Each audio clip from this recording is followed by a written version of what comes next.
So to calibrate the 400 volts for the Geiger tube, I had to take the display off so I could get at the trim pot, which is right here.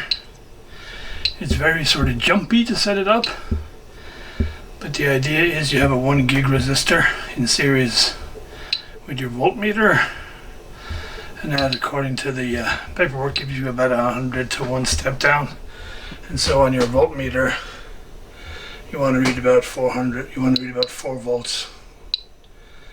And so, as I say, that's as close as I can get it. It was around 4.3, so I'm assuming this is 400 volts or thereabouts. All I gotta do now is put it all back together and design a case to put it in.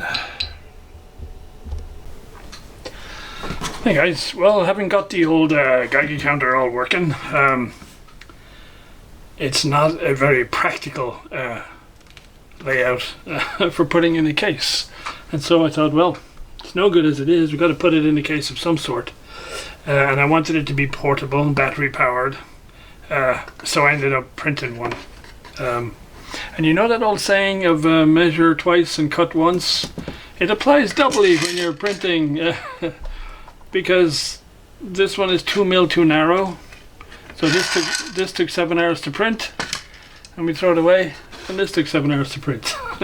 Anyway, so the idea is that all of the switches and LEDs and things that are on the side here, I removed them and put flying leads, and there will be nice switches on the front, which are on the way, and this will fit in here such that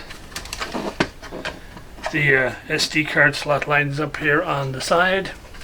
Yeah, I looked everywhere for a case that I could just use, and I couldn't really find anything suitable. So, as I say, my CAD skills are non-existent virtually, so this is very crude, but hopefully it will work when we're done. Now the detector tube itself, I'm going to put it in like a plastic tube and have it as an external wand. Not quite sure yet where I'm going to put the connector. Well, here we are at the 80% stage. It's definitely not pretty. But then I think for something like a Geiger counter, that's probably appropriate anyway, given the nature of what it's measuring. So I managed to get it all in the box. It's got the little, the 3 AA batteries in there.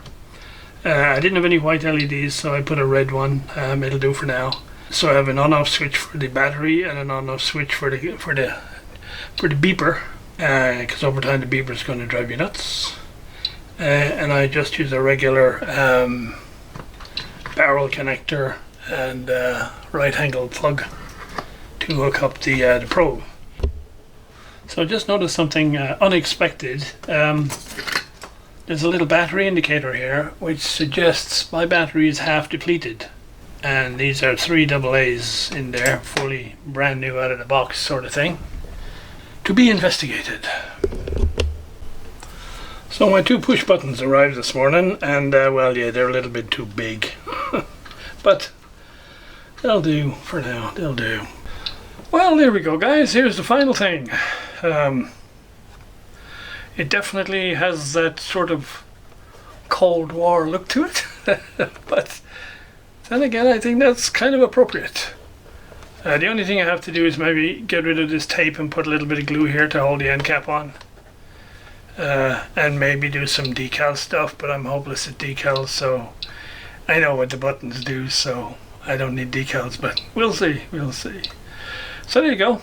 I printed this tube vertically, and I was a tad nervous that with such a small area here to stick to the bed, would it really stay stuck to the bed for the 3 hours or whatever it took to print it? But it did, we were in luck.